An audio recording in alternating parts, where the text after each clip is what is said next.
Hello, my name's Rainey. I'm the Assistant Director of Advising and Student Services for the College of Science, and today we'll be going over information for your schedules for new students. So let's jump in.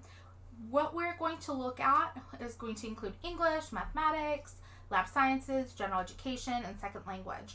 Once you've enrolled, definitely follow up with your academic advisor if you have specific questions about your schedule. It's always nice to just have someone double check and ensure you are in the right classes. Enroll as soon as possible. So once you've come through for orientation and you've completed all your steps, you'll be able to register. And what's nice is you have through the first week of school to make any schedule changes. So if you still need to add, drop, swap, you have all of the summer to look for classes and finalize even through the first week of the fall term. Okay, so jumping in. So with math placement and eligibility, we're starting with mathematics because for the majority of college of science majors, mathematics is foundation. It allows you to take your lab sciences and so on. So it's very important for science majors based on where you place. So you'll either get a default placement of Math 100 or you'll get placement based on your SAT, ACT scores, and then finally you could take the ALEKS placement test. So look at your next sub-center. You can determine how your math placement's been satisfied, or which placement you have for math, and then we will go over the different math requirements for each major. So you can see this is a Bachelor of Arts for Psychology. If you're going to start in Math 100, you will need to complete that course, pass it, and then you can move on to Math 107, Exploring and Understanding Data. That's the only math class you need, the highest math class you need for the BA in Psychology. For the Bachelor of Science in Psychological Science, you can see there's a higher level requirement over here. So you need to go through elements of calculus or mathematics of biological systems, the calc-based approach. So one thing I want to point out, if you're considering a double major or changing your major, pay attention to the math requirements. So we always want you to opt for the higher level of math if you're unsure. That way you'll have your bases covered. Okay, moving on. We have our Bachelor of Arts in Computer Science. The math requirement for foundation is college algebra. Either you'll place into it or you'll have to take Math 100 first, pass that, and then complete Math 112. And that's what you need for the Bachelor of Arts in Computer Science. For the Bachelor of Science in Speech, Language, and Hearing Sciences, you have two math requirements that are needed for this major. You need Math 108 as well as Math 113. So 108 deals with algebraic and trigonometric functions, and then this is elements of calculus. So you'll need both of those. You'll either place into them or, again, you'll start with Math 100. So the Bachelor of Science in Neuroscience and Cognitive Science, you will need to go through Calculus 1, and you need biostatistics or some other stats class. Check your course guides. I haven't mentioned that yet, but your advisor should have provided you with sample for your plans, major checklists. If you don't know how to access that, pretty much every departmental website has these available for students. So again, if you place into Math 100, you'll go to Math 112, then through Math 120, prep for calculus, and then you'll take your Calculus 1 class, Math 122 A and B, or if you place into Math 125, you will take that course as well. For the following majors, biology, bioinformatics, ecology and evolutionary biology, and molecular and cellular biology, you will need to complete through Calculus 1. So you have these three options. There's the Math 119A, Mathematics of Biological Systems, the regular Calculus 1, or Math 125, which is the accelerated Calc 1. And then you get to choose. You get an option for your final course. You can either take Biostatistics, Math 263. The prereq for that class is Math 112. Or you can continue on to Calculus 2, Math 129. So if you're wondering which option is going to be best for your personal situation, this is a conversation you'll have with your advisor.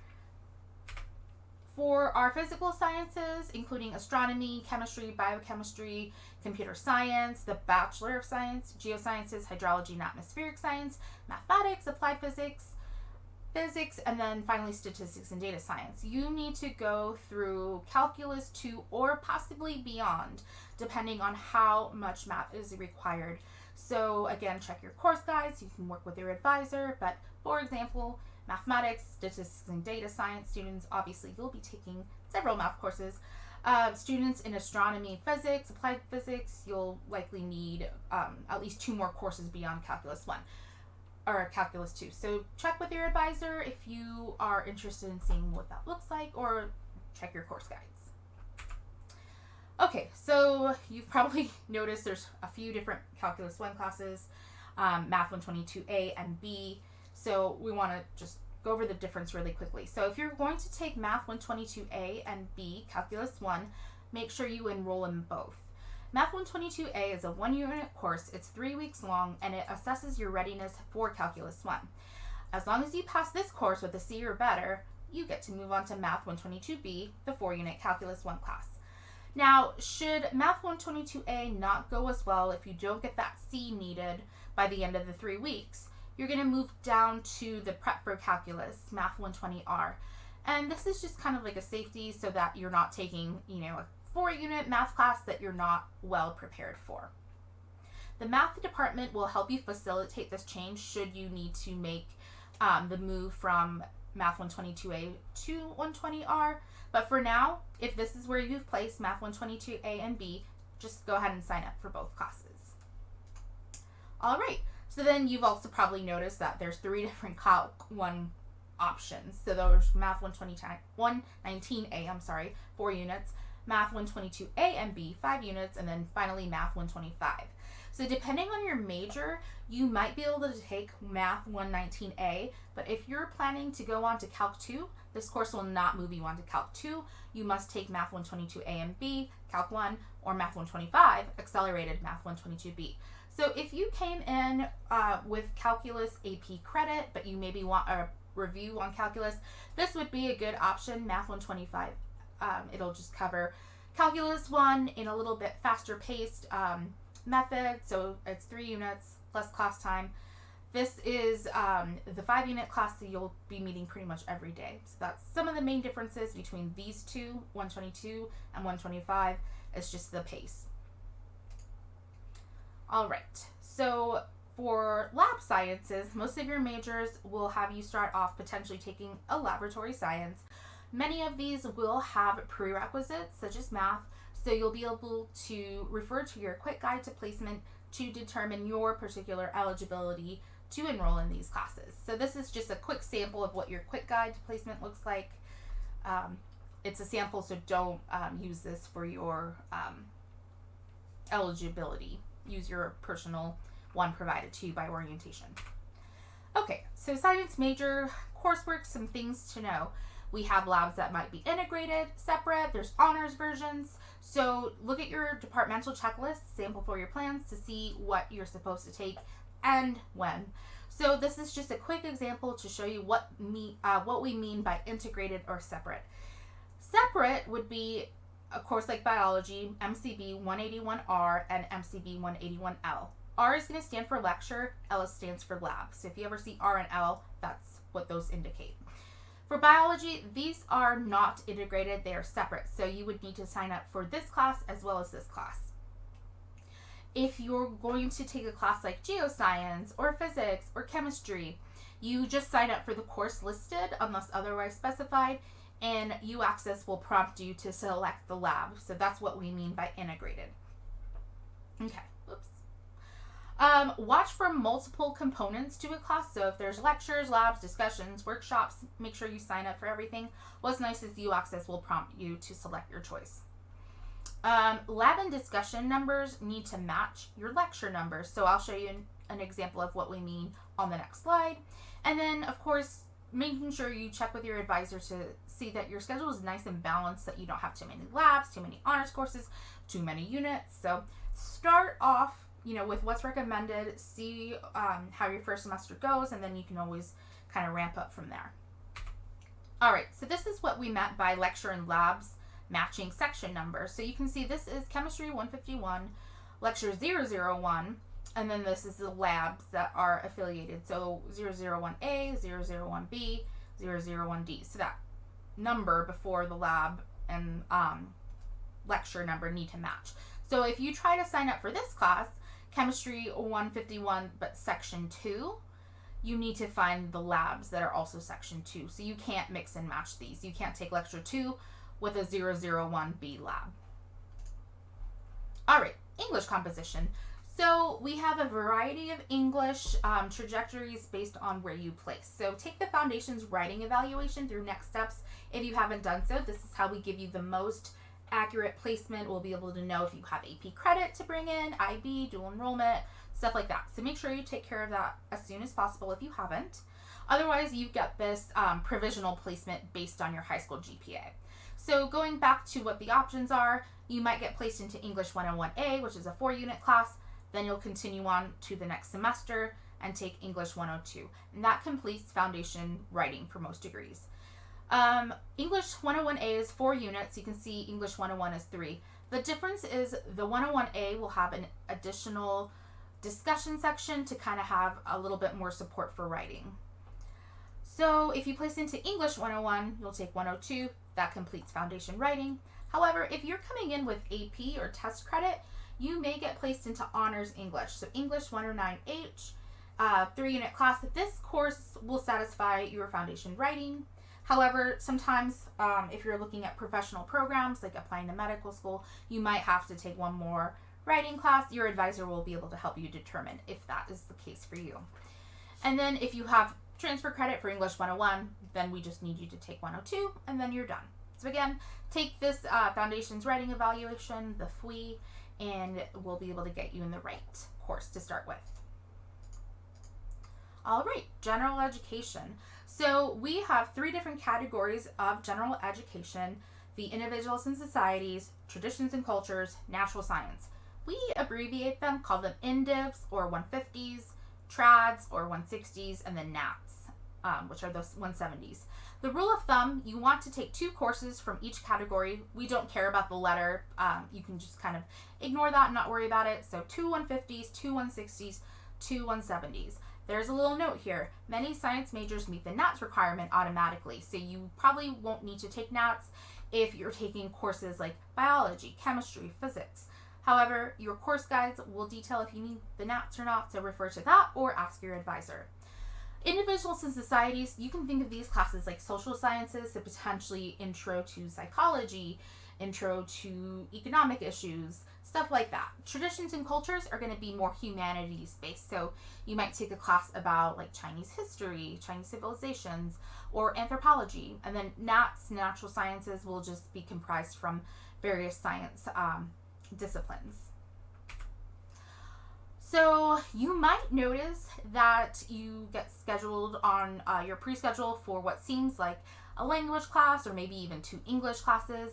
But we want to bring your attention to the fact that if you happen to see that, just check if they're actually a gen ed. So if you see stuff like English 160D, Spanish, German, Italian, etc., if they have 150 or 160 or 170 detailed next to the course description, then you can just know that this is a general education course. It's not a language class. It's not English composition. It's a class that focuses on culture, people, history, literature, and stuff like that. So it will count for Tier 1 general education requirements. You may be required, or you can opt in to a first year or honors colloquium. So colloquia are 1 to 2 unit classes. They might explore different majors, career paths, or they might be a success course for transitions. So some programs you will automatically be added to a colloquium. For example, with Honors College, you'll have your Honors Catalyst class. But if you're interested in getting some more units, but you don't want to commit to a whole class, like a general education, that's 3 credit, you can think of taking a colloquium. So for example, there's classes like exploring careers in health professions, various like topics in the U.S.-Mexico border. So you can kind of take a look and see what's out there. Sometimes students will add a colloquium just to get them to 15 units for scholarship purposes. If you have a scholarship, sometimes they'll require you to take 30 units per academic year with a 3.0 GPA. So if you're hovering around like 13 or 14 units and you just want something to help get you the credits, you can add one of these colloquium courses. Second language. Okay, so if you're in a BA degree program, Bachelor of Arts, you need to go through the 4th semester proficiency. So demonstrate that you're able to either communicate at that 4th semester level, or you take a class at the 202 level, pass it with a grade of C or better. If you're doing a Bachelor of Science, the requirement is a little bit lower. You need 2nd semester proficiency, so the 102 level. Both need you to take grades or pass with a C or better to meet the requirement. In your Next Step Center, you probably had the option to take placements for certain languages that are commonly taught, German, French, Spanish, etc. So placement, this is important, tells you what level you're currently at and ready to enroll in. So if you see a placement for French 102, that means you need to take French 102, pass it with a C. If you're in a Bachelor of Science, that's all you need for language. Our proficiency exams, these are proctored, so that's how you know I've taken a placement versus proficiency. The placement is not proctored. No one's giving you the test and monitoring you while you're taking it. However, a proctored proficiency test means one of our departments is actually giving you a test. They're watching you while you're doing it to ensure it's really you taking the the proficiency test.